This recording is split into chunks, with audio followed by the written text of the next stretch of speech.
Broadcasting from the business capital of the world, this is the Podcast Business News Network. Hey, welcome back, everybody. We are talking with somebody that helps so many people with recovery and getting their lives back on track, especially those that have been afflicted with addiction and lots of other things that are going on in their lives. Today, we're going to talk about when fun isn't necessarily fun. And we'll explain that. Don't worry. Kathy Slagter is here, and she's with OneNeigh.com. When I say neigh, I really do mean neigh, as in horses. We'll explain that in a second, too. Kathy, how you doing? I'm doing great. Thank you. Just kind of like a little recap. One day at a time was what I had to focus on when I first came into recovery. And one day I was just kind of trying to figure out what to name my business and going through the alphabet and doing day and bay and K and say and neigh, neigh, one neigh at a time, which is what horses do. They nicker and neigh. So, what a horse says to us is really important, in my opinion. Yeah. And the horses are extremely detrimental in the recovery process that you work with people, and the horses are there. Horses, and we've made the comparison before, how horses are very much like humans or should be in a lot of right. You know, they fortunately, I wish it was for us too, that they don't have that crazy brain and mind that we do. They stay literally in the here and now. How wonderful life would be if we didn't have to go back and think about all the things we resent and are mad at and what people did and what I did to myself, what I did to other people. There's so many blame and shames and angers and resentments that, gosh, just keep us stuck in our lives. And wow, what a wonderful thing to not, a horse can maybe, like, if you treated a horse bad at one point in time, he or she might remember your scent. They might remember, maybe if you had a weird hat on, they might even look at that hat sometimes and remember.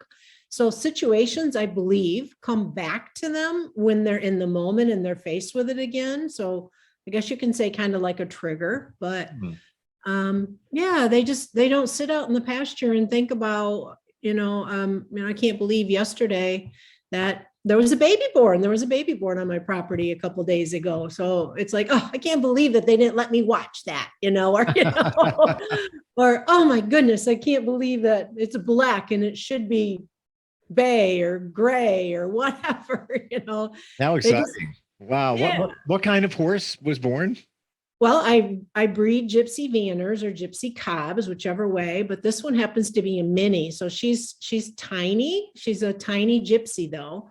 And she had a beautiful she's black and she had a black baby. So nice. Always fun. We have the daddy on the property too. So he was actually inside and she was inside, and when I walked in the barn, it was already too late. I put her in at 5, and at 6 something, I noticed that I have a camera on her so I can look in the house, and I kind of peeked and I could tell that something was happening. I go down there and this baby's already on the ground. Like, I missed it. But there's daddy over there going, what's going on over there? So, it's amazing what they notice even from a distance, So Kathy, does this make you a grandmother?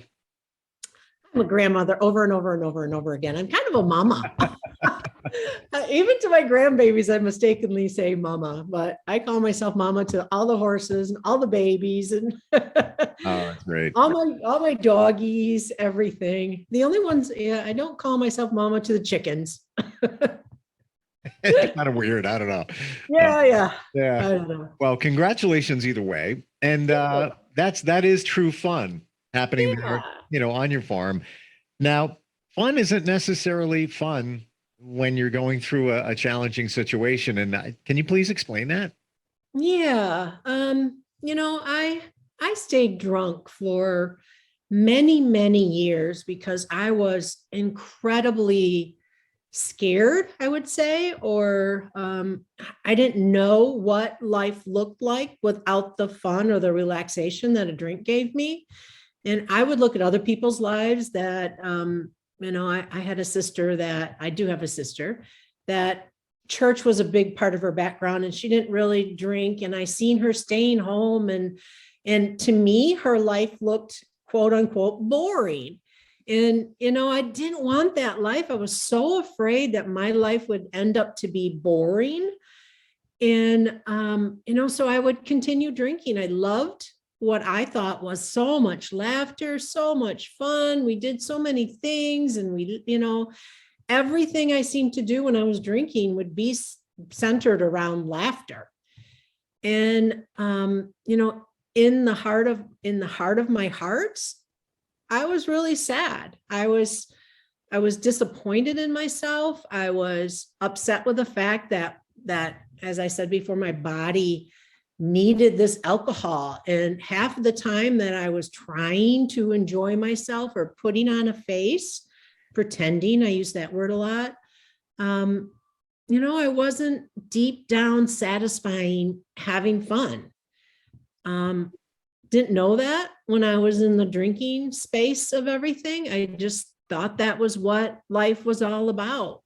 And I would set goals and thoughts and visions for myself. And then the next morning I would be hungover or feel like crap and never do anything. So, gosh, I spent so much of my time sitting on a couch, drinking, or going over to a lake and sitting, or going to a friend's house and sitting. I did a lot of things, sitting and drinking, and yes, having laughter. But I don't think I was actually having fun. So I wonder, as I try to get inside your head at that time, did it seem the comparison? So your reality was the laughter and the fun, but it wasn't really reality. It was based on you and your relationship with alcohol. But did it look like your highs were high and your lows were low? Because when you went from here, having a great time, laughing, hanging out with people, having some drinks, and then the next day when you're hungover, you feel like crap.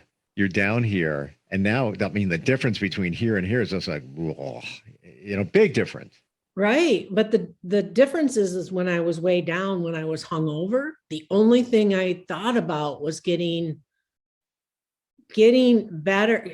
I don't even having a drink. At the end, I had to have a drink in order just to feel a little bit better. So a lot of times when I woke up and I feel like crap, I had to think about how many drinks it would take me to get to a space where I felt quote unquote normal, whatever. That wasn't even normal. Normal was drunk to me. How insane is that in our lives? And there's so many people that I talk to that get sober and end up not looking at where they want to go in their life, not looking at all the big picture, or getting out of their comfort zone or box. I like to say we have a box of where we're so used to being in that when we step out, it's scary. So, people don't step out of their boxes in order to find pure joy, so Steve, what does joy mean to you? When you say I'm having fun or this is joyful, are they the same? Do you have to be having laughter in order to be having fun? What does fun mean to you? Fun is not worrying. So doing something where I don't have to think about things, hanging out with some friends, whatever it might be. I'm going to say right now, here we go.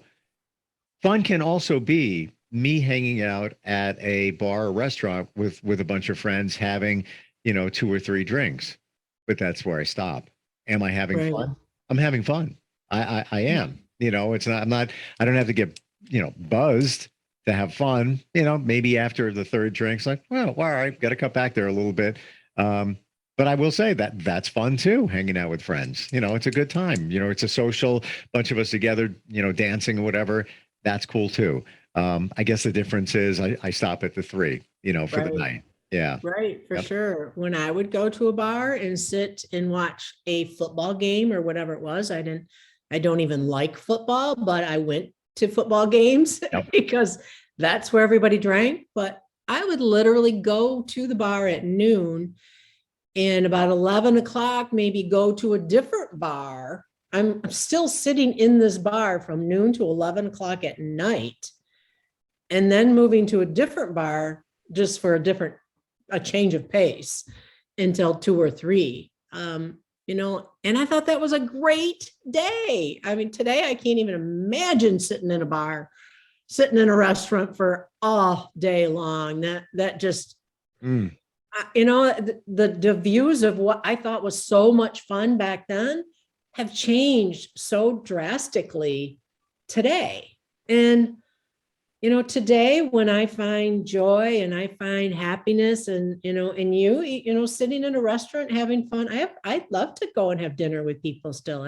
I can laugh and have fun without my drink in my hand today, but I didn't know how to do it before. I didn't know how to sit in a bar and not get wasted before. And today I can sit and be fully present. And then when I come home, I can say that was joy. That was fun, and it was fun, but it was just a different fun. So can fun be, like you said, without worry? That's a big statement, without worry. So there's a lot of space between worry and fun to me. What's in the middle of all that? And is accomplishing something huge fun? Is driving fast fun? I've written a book, parts in a book, 2 books now. Was that exciting? Like, haha, yay, I'm having a great time? Or was it was enjoyable? It was inspiring for me. Those kind of things are all fun too, Different degrees of fun and different definitions of fun. Sure, like you said, finishing something. Riding a bike, Yeah, I mean, I do a lot of different things. I do have a feeling of accomplishment if I do finish something. I have a small business, so if I do something that helps people within the business, I feel accomplished. I've done something. That's a degree of fun to some extent. So yeah, there's different levels of fun. I guess we were talking socially fun. Driving fast. I was driving fast last night with my daughter in the car, just for a second. Just for a second. I'm renting a car because it was a different type of vehicle because mine's in the shop. And for a second, we're on the open road. I kicked it up a little bit, and she was like, "Whoa, that's cool!" And then backed it down. 5 seconds later. Yeah, but in a way, that's fun. We have instant feedback. You can reach us instantfeedback@steve@gmail.com. Shelly is in Paramus, New Jersey, and she says, "I've dealt with addiction in my life and have recovered." She says that you, meaning you, Kathy, turned to alcohol. Did you ever turn to anything else like drugs? I was introduced a few times, and the answer is no. I knew that I had an addictive mind. My son was on Ritalin, and believe me, my mind went to using it because I heard people did, but I never did because I knew that inside I kind of knew that I was an addict, even though I hadn't faced it yet. I hadn't gone in recovery yet. Whenever I had drugs for pain, I made sure that I didn't take it I worked really hard on the other aspects of not getting used to them because I was really, really afraid that I would end up being, having dual or more addictions in my life. Right. Pot, I always said I was drunk enough. I didn't need pot, so that was another thing that a few of my people that I hung around would do that. And it looked inviting. The few times that I did try it, I would end up falling asleep right away. So that wasn't fun to me. I wanted to get up, be up and moving. So no, I was never a cigarette smoker. Somebody told me young at an age that I look silly smoking. So, I didn't do that neither. Alcohol was my go-to. Would you say, Kathy, based on what we're talking about, that was somewhat of an accomplishment? And I mean that in a genuine way, that you didn't deviate from alcohol to other things as your addiction. Because a lot of times when people are addicted, they have addictive personalities. Right. And, that's okay over there. I'm going to do that over there. I'm going to merge the two of them together. Did that seem like a a plus for you at that time? I guess you could say that I was kind of proud of myself that I didn't smoke the pot with everybody, with the group that was over there doing it. I was never really involved in any of the harder drugs in my friend group. But, I wonder if I had been, in blackouts, as we all know, blackouts mean that we have no comprehension of what we're doing when we're in a blackout. I could have started something big at that time, but I guess I was kind of lucky. I was frightened for what alcohol even did to me. So I was really frightened for what the other things could do to me. And yeah, Yeah. it's a good question. I never thought about that before. Yeah. So maybe, you were saved in a way that you didn't go down the Yeah, I think path. my fear of where I was and how much I loved alcohol kept me from jumping into the other things. So another question, as you were, addicted to alcohol, all those years, how did you pay for it? How did it not come up? Like credit card statements, things like that. Yeah. Yeah, I'll probably put it on credit cards. Yeah, alcohol is not as expensive as some of the other drugs, Sure. though. I'd go out and spend well over $100 like I said, if I was at a bar from noon till 2 a.m, that was a big bill. So yeah, I put a lot on credit cards. Luckily today they are paid off and I don't have to do that, but I was one of the lucky ones that never got pulled over by police, but my goodness, that could be $10,000 to $50,000 in fees today in this world. So thankfully I never had that, but people do. And, it's one day at a time. It's one day at a time to get through that and pray that is your bottom, I guess. But there's so many people that, and we've talked about this before, that bottoms are just different for everybody. You would think me waking up every single morning and being sick as a dog and hating how I felt would be enough to say, I ain't doing this no more.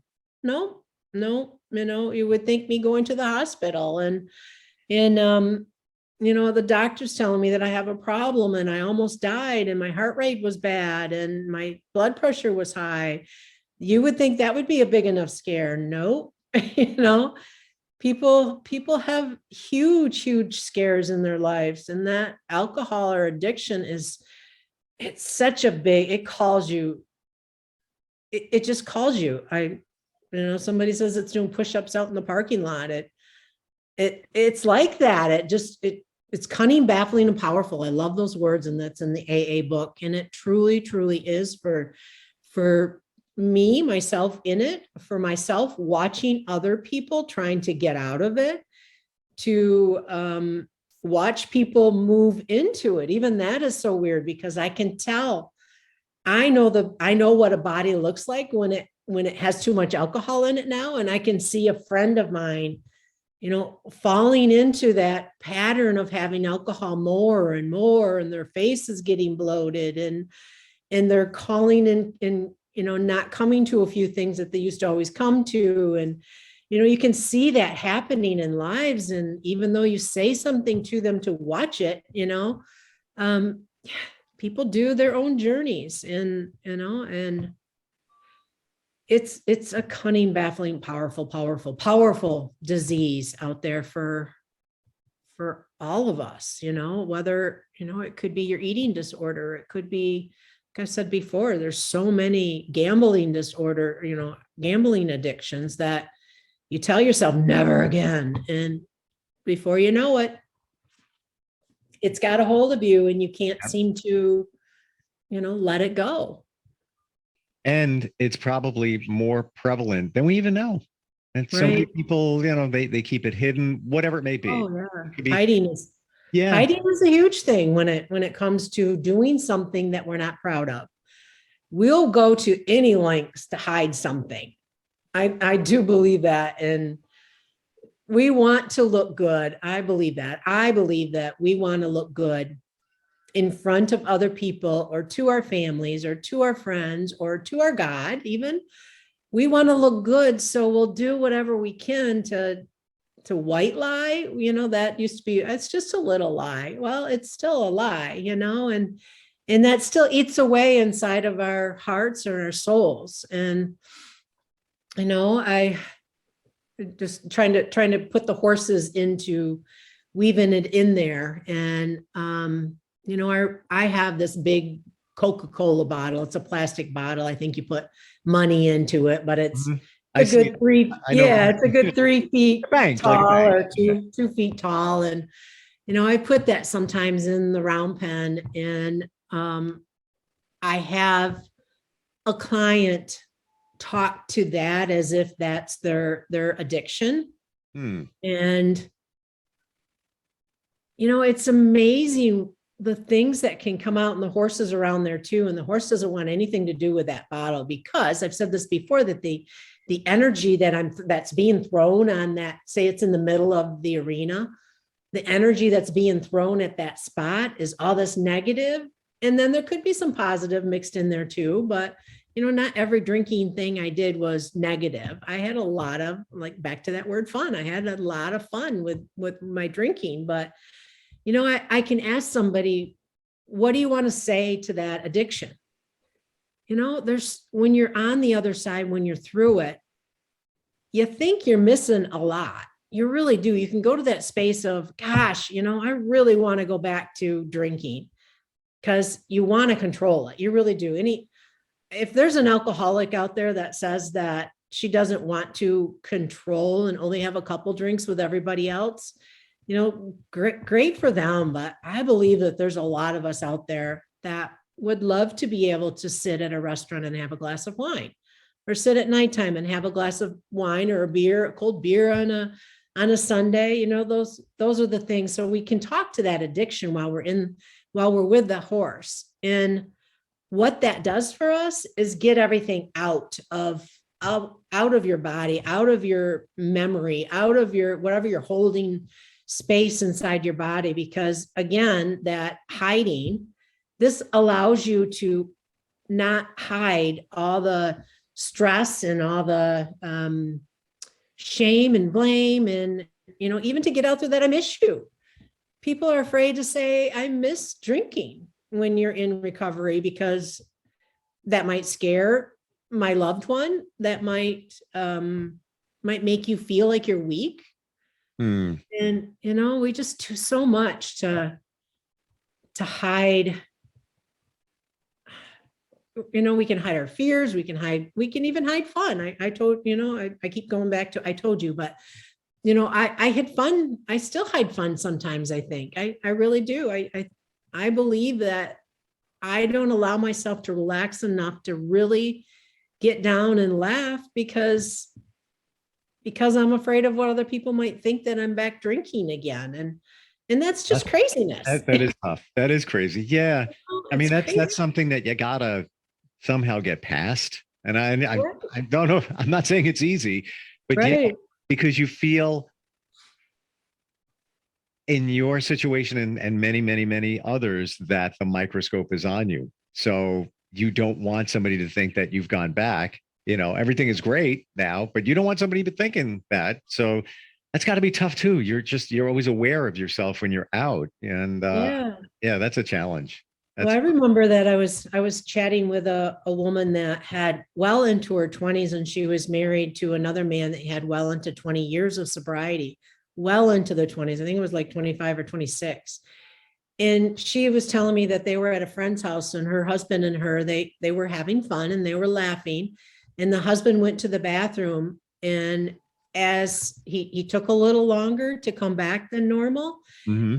And the people that they were with said something to the woman, the wife, and said, I just want to point out that there's alcohol on, like they had a cabinet that had alcohol on as you go to the bathroom. And she was concerned over a man that had 20 some years sobriety, because he took a little longer in the bathroom, and that they were having a good time and laughing and relaxed. So, it is kind of crazy that it's still Yeah. out there, I and guess it's a necessary, call it evil. It's err on the side of caution because you want to help somebody else who that has gone through it. So that's why I'm sure she provided that information because she cares. yeah, Because she cares, yeah, and we don't know. Like we don't know that man's situation. Now I'm sure everything was fine, but there may have yes, been a it couple of was. times, where he's fell off the wagon, if that's a cliche that we can use. That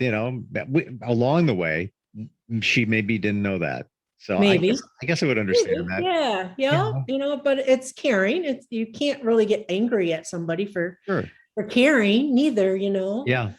Um, yeah, but back to the fun before I think our time is coming to a close. But I want people to understand what fun. That's what I'd like a client to understand is what is fun for them. And we can work on that with a horse, we can work on it with Zoom or whatever, but people see other people having quote unquote fun, but maybe they're not, Mhm. just Mhm. because the world shows in the outward area that they're laughing and giggling and having fun. Inwardly, they could be struggling with so many things, and that's the reason that they're out doing something, or they could literally just be having fun. So, what is fun for us? Like I said, just watching a baby being born, I was so happy when I walked out of there. Sure. It's like, oh, my heart is just filled with so much joy. And, is that fun enough?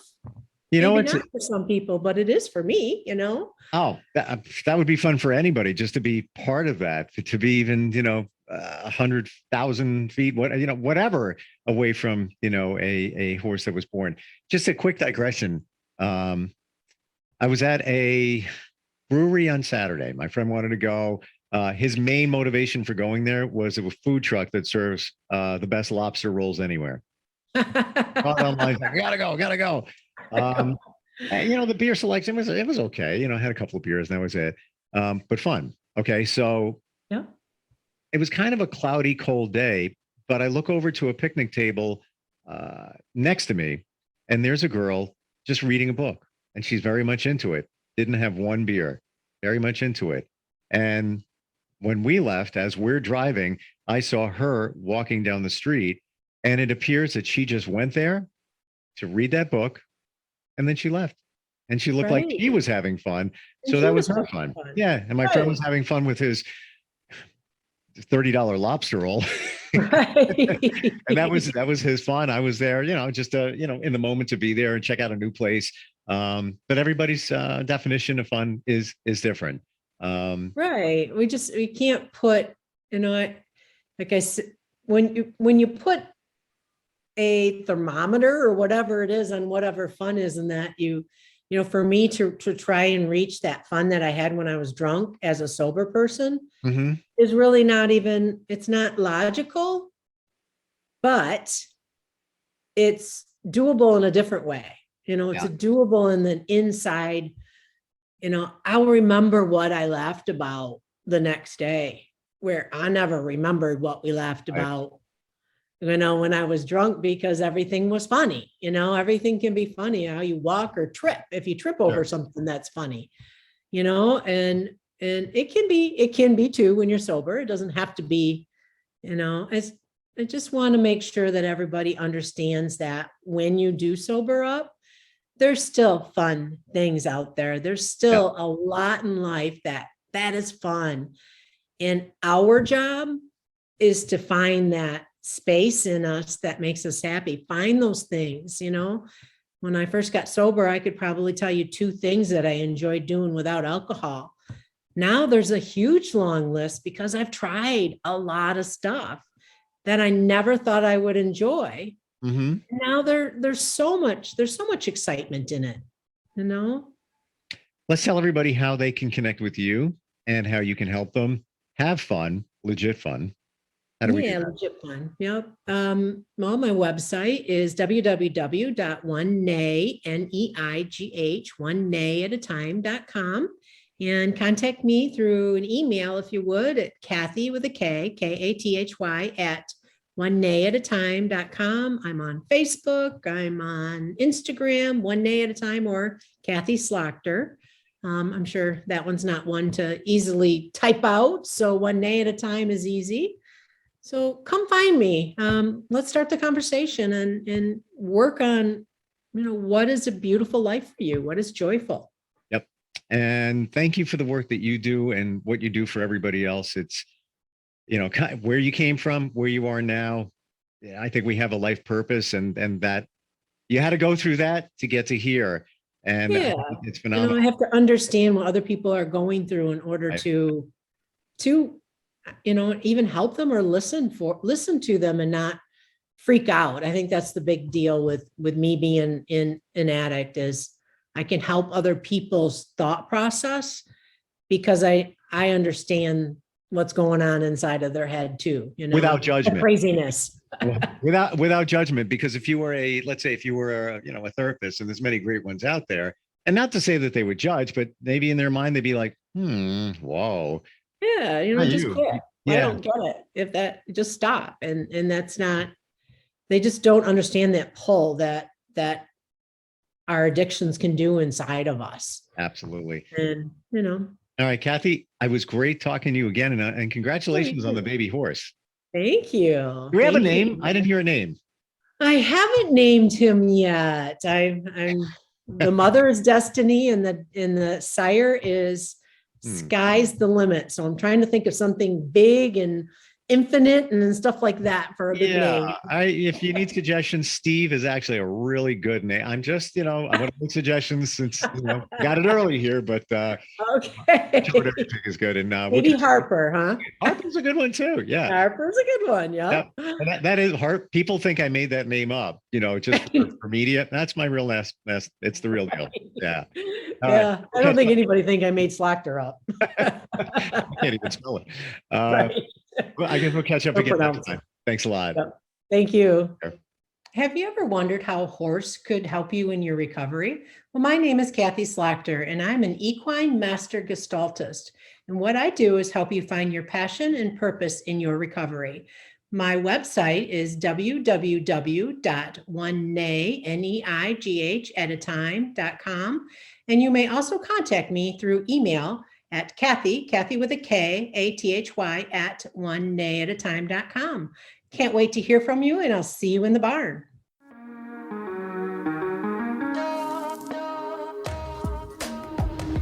Broadcasting from the business capital of the world, this is the Podcast Business News Network. For nearly 2,000 severely injured veterans, everyday life has become filled with barriers. Day-to-day simple tasks can become pretty daunting. I have to carry my chair up 2 flights of steps or have somebody do it for me. What scares me the most is just the falling. When I'm struggling with my house, I think, to have that one great barrier just knocked down, it's crucial. Home for Our Troops is a wonderful nonprofit that builds a Mortgage-free, fully adaptive, handicap-accessible house. And there's no catch. It'll be our very first home that we've ever owned. This is a game changer. This is where your life begins again. We need you to join us in completing this important mission. Please visit hfotusa.org and help build homes and rebuild lives. Because of you, everything's going to be okay.